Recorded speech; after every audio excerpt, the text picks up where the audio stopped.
Yang saya hormati pimpinan Majelis Tinggi beserta para anggota Dewan Pertimbangan, Dewan Pakar, Mahkamah Partai, fungsionaris Dewan Pimpinan Pusat, Dewan Pimpinan Wilayah, Dewan Pimpinan Daerah, Dewan Pimpinan Cabang, beserta dengan Dewan Pimpinan Ranting dari seluruh persada tanah air yang hadir pada apel siaga yang kita laksanakan pada sore hari ini. Di tengah-tengah kita juga hadir para sahabat dari Koalisi Perubahan. Kita berikan tepuk tangan untuk Ketua Umum Partai Demokrat, Mas Agus Harimurti Yudhoyono. Dari Partai Kesejahteraan Sejahtera, Bung Ahmad Sayhu. Rekan-rekan kita sebagai utusan khusus dari Partai Golkar juga hadir. Kita berikan tepuk tangan untuk itu. Sahabat-sahabat kita dari Pemuda Pancasila, hadirin dan hadirat yang saya muliakan. Pertama-tama saya ingin mengajak kita semuanya sekali lagi menghantarkan puji dan syukur kita kehadirat Sang Maha Pencipta, Tuhan Yang Maha Esa. Karena kita diberikan kesempatan dengan seluruh energi yang kita miliki, kita bersama-sama dapat menghadirin acara apel siaga perubahan yang sedang berlangsung pada saat ini. Kita juga bersama-sama tadi telah mendengarkan hantaran pemikiran-pemikiran disertai dengan doa kehadirat Tuhan Yang Maha Esa yang secara langsung disampaikan oleh calon presiden kita, Bung Anies Rashid Baswedan,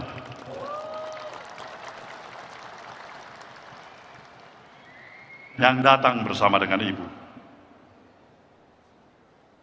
Tentu doa dan harapan, pemikiran-pemikiran yang dilontarkan oleh calon presiden kita ini adalah bukan hanya dialamatkan kepada kita, tapi kita juga mempunyai kewajiban untuk lebih meluaskan harapan dan pikiran-pikiran yang telah dilontarkan kepada seluruh lapisan masyarakat, rakyat dan bangsa yang kita miliki. Kita berkewajiban untuk itu. Karena apa?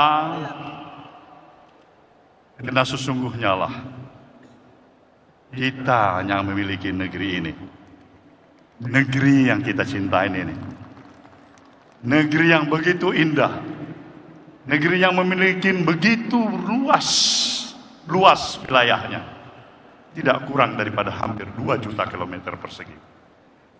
Negeri yang mempunyai posisi geografis yang begitu strategis, diapit oleh 2 samudera, Samudra India dan Samudra Pasifik, 2 benua, benua Asia dan juga benua Australia.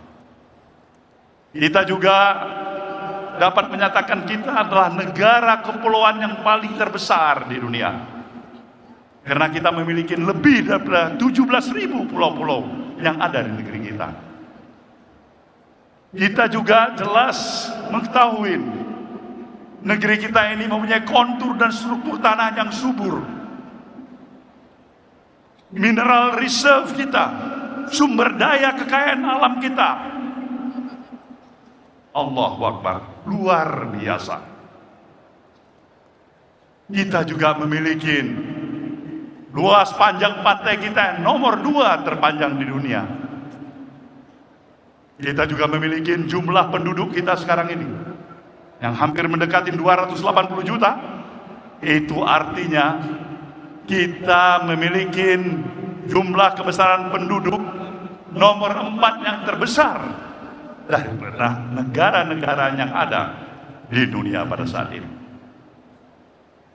Apakah hanya itu yang kita miliki? Tidak. Ada yang lebih hebat lagi. Para pemikir bangsa kita, the founding father, telah melihat betapa uniknya negeri kita ini. Dengan perbedaan-perbedaan yang kita miliki. Berbeda agama, berbeda suku, berbeda dialek, berbeda budaya. Semuanya ini telah dipikirkan. Dipikirkan untuk tidak menyebabkan perbedaan-perbedaan ini melahirkan perpecahan di antara kita satu sama lain. Inilah yang telah dipikirkan oleh para pemikir bangsa ini. Dan untuk itulah para pemikir bangsa, the founding father kita, telah melahirkan suatu alat sebagai perekat bagi persatuan dan kesatuan kita, yang menjadi ideologi kita yang kita kenal, Pancasila. Nah, inilah menjadi kekuatan kita, Pancasila, sebagai pandangan hidup kita. Nah, saudara, para hadirin yang saya hormati, begitu luasnya, begitu indahnya, begitu hebatnya negeri yang kita miliki ini. Apa yang masih menyebabkan kita belum bisa menyatakan negeri kita ini sudah sepantasnya menjadi negara superpower seperti negara-negara lain yang lebih hebat dibandingkan dengan apa yang kita miliki hari ini? Logika kita menyatakan, kita yakin progres perjalanan kemajuan kita berbangsa dan bernegara akan jauh lebih hebat seperti apa yang kita harapkan. Tapi sayang, 1000 kali sayang,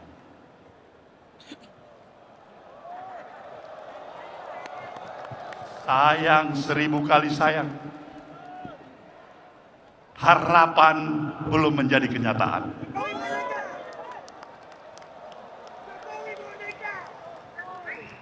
Apa yang harus berani kita nyatakan menjelang 78 tahun kemerdekaan bangsa yang kita miliki? Sebenarnya kita memahami bahwasanya kemerdekaan yang kita miliki ini bukanlah hanya pemberian atau hadiah yang kita peroleh dari para kaum penjajah. Para kader Partai Nasdem, perlu saya ingatkan, kita pernah mengalami sedikit-sedikitnya 3,5 abad sebagai bangsa yang terjajah. Dan konsekuensi sebagai bangsa yang terjajah adalah derita, penghinaan, kesedihan, kesusahan, dan kehilangan harkat dan martabat. Itulah nasib sebagai bangsa yang terjajah. Tapi dengan seluruh daya dan upaya para pemikir sekaligus para pejuang bangsa ini yang telah memberikan peran dan mengambil sikap dengan penuh keyakinan, memberikan pengorbanan harta, bahkan nyawa sekalipun, untuk membebaskan kita sebagai bangsa yang terjajah menjadi bangsa yang merdeka dan berdaulat. Kita wajib untuk tetap mengenang dan memberikan penghormatan kepada para pahlawan dan para pemikir bangsa ini yang memerdekakan bangsa kita dari kaum penjajah. Inilah sejalan dengan kita mungkin 1 bulan lagi akan menghadapi peringatan hari ulang tahun ke-78 tahun kemerdekaan yang kita miliki. Sejujurnya, kita telah mengalami berbagai kemajuan dalam berbagai peranata kehidupan yang ada, dalam beberapa aspek kehidupan yang kita miliki. Tetapi apabila kita berani dan menempatkan pemikiran secara kritis, objektif, berdasarkan fakta yang ada, di tengah-tengah potret sosial kemasyarakatan yang ada pada hari ini. Saudara, para peserta apel siaga yang saya banggakan, Indonesia yang kita kenal sebagai satu bangsa yang memiliki sifat dan nilai-nilai values keindonesiaan yang seutuhnya.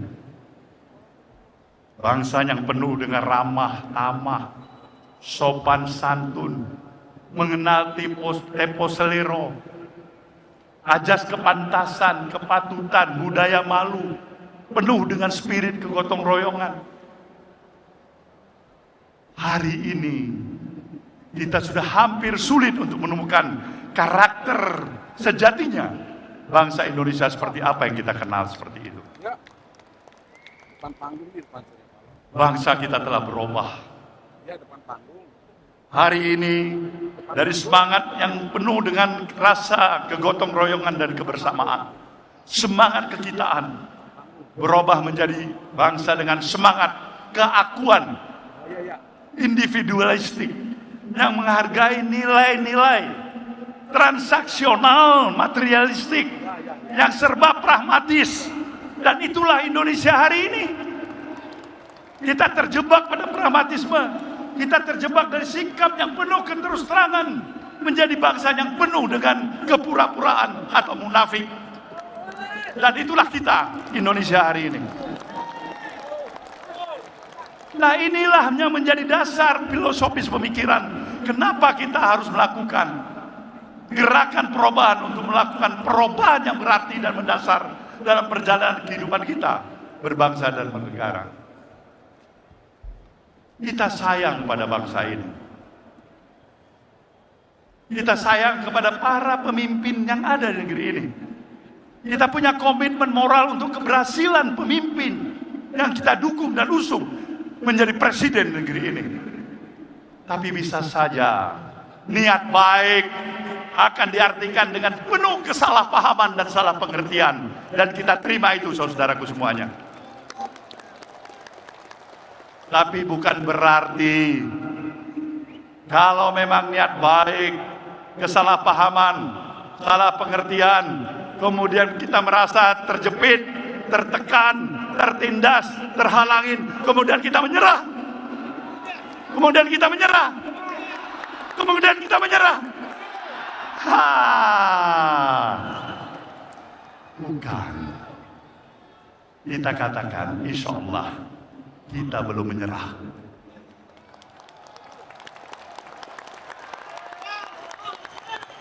Dasar pemikiran inilah yang kita mau agar kita tetap konsisten dengan pemikiran-pemikiran nilai-nilai kebangsaan yang seutuhnya, untuk memberikan penghormatan nilai pluralisme kebangsaan kita. Kenapa kita harus memilih Anies Baswedan? Karena kita mau membuktikan pluralisme yang kita hargai bukan hanya di bibir, tapi juga dalam praktek kehidupan yang nyata, saudaraku semuanya.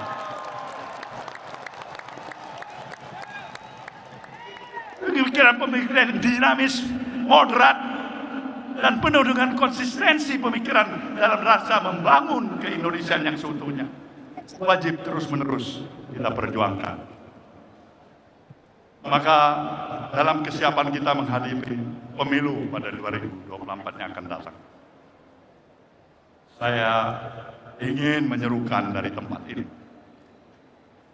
kepada para penyelenggara dan pengawas pemilu untuk melaksanakan tugas sebagaimana yang diamanahkan secara profesional dan bermoral. Terlepas dari semua intervensi kepentingan, dan tetaplah tegak lurus pada nilai kejujuran dan keadilan. Kita memerlukan pemilu yang seperti itu. Tidak ada gunanya pemilu kita laksanakan kalau pemilu itu berakibatkan kepada perpecahan daripada anak bangsa ini. Musuh kita bersama bukanlah musuh di antara kita satu sama lain. Bukan musuh atas dasar perbedaan agama, perbedaan partai politik. Tapi musuh kita adalah kebodohan, ketidakadilan. Inilah musuh bersama kita dalam kehidupan kita berbangsa dan bernegara. Maka pada saudara semuanya, keluarga besar Partai Nasdem, dari struktur wilayah, daerah, cabang, kemudian DPRD, saya nyatakan penghormatan dan penghargaan saya yang setinggi-tingginya. Saudara telah menunjukkan komitmen jati diri saudara untuk hadir dengan pengorbanan yang ada ke Jakarta dari berbagai wilayah di Nusantara ini demi menyatakan saudara masih ada sebagai kader partai ini. Saya amat berbesar hati dan berbangga hati sebagai pimpinan saudara. Sampaikan salam perjuangan saya kepada seluruh keluarga besar kita di kampung halaman. Kepada para seluruh konstituen kita, katakan, insya Allah, di diri dan hati kita ini, berbagai tantangan halaman yang kita hadapi, tapi dengan tekad dan niat baik yang ada, kita akan tetap menjadi Spartan yang tangguh untuk menghadapi itu. Kita harus berani menyatakan, kalau takut dilanda ombak, janganlah pernah berumah di tepi pantai. Inilah kita Nasdem, saudaraku semuanya. Maka untuk itulah di akhir untuk pidato saya ini, sebuah pantun dari Pulau Sumatera di wilayah timur, saya utarakan pada saudara. Pulau Pandan jauh di tengah, di balik pulau si angsa dua, hancurlah badan dikandung tanah, budi yang baik kan dikenang jua. Selamatlah berjuang saudaraku semuanya. Semoga jalan perjuangan kita tetap di jalan yang diridhoi oleh Allah Subhanahu wa taala. Terima kasih. Wabillahi taufiq wal hidayah. Wassalamualaikum warahmatullahi wabarakatuh. Ketua Umum dimohon tetap di tempat. Hadirin dimohon berdiri. Bagimu negeri.